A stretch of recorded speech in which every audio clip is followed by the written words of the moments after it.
வாழ்வில் வார்த்தை ஊழியங்கள் வழங்கும் இன்றைக்கான இறை வார்த்தை. நம் ஆண்டவர் இயேசு கிறிஸ்துவின் இணையற்ற நாமத்தில் வாழ்த்துக்கள். இந்த லெந்து நாட்களில் தினம் ஒரு வேத கதாபாத்திரத்தை நாம் தியானித்து கொண்டு வருகின்றோம்.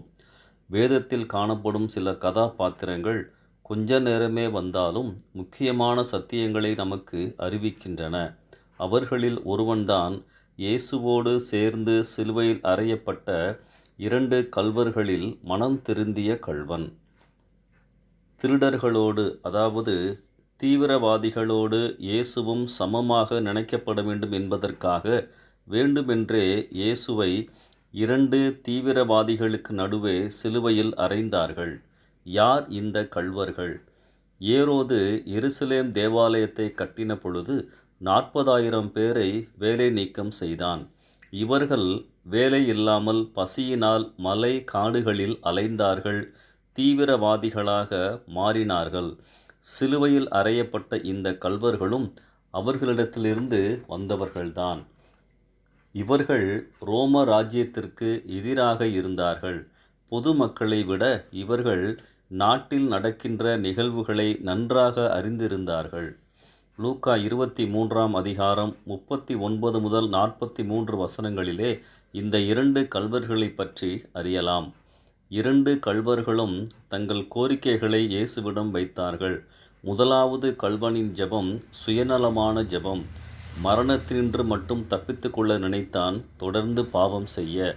ஆனால் மனம் திருந்திய கள்வன் பாவத்தினின்று விடுதலை பெற நினைத்தான். முதலாவது தேவ பயமுள்ள கள்வன். வசனம் 40 அவனிடத்தில் தேவனுக்கு பயப்பட வேண்டும் என்ற உணர்வு இருந்தது. இரண்டாவதாக தன்னை உணர்ந்த கள்வன். வசனம் 41 தான் தண்டிக்கப்படுவது நியாயம் என தன் தவறுகளை உணர்ந்த மனிதனாக காணப்பட்டான். மூன்றாவது இயேசுவை நீதிபரர் என அறிக்கையிட்ட கள்வன். இயேசு தவறு செய்யாமல் அநியாயமாக தண்டிக்கப்படுகிறார் என அறிந்திருந்தான்.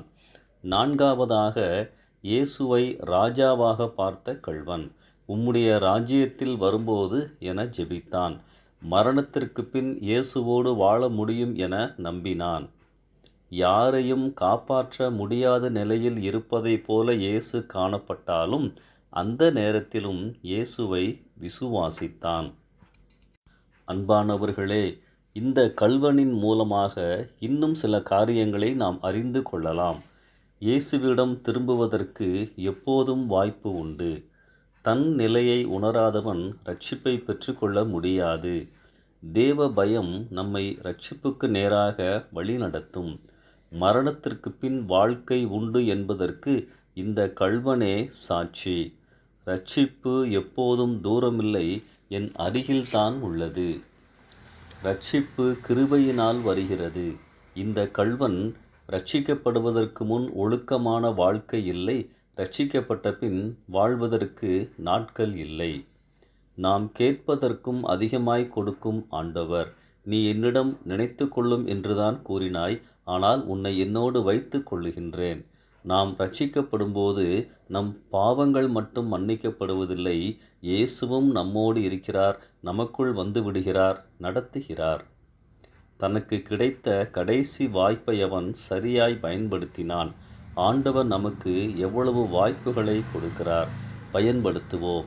இந்த சிந்தனையோடு இந்த நாளை ஆரம்பிப்போம். கர்த்தர் நம்மை நடத்துவாராக. ஆமென்.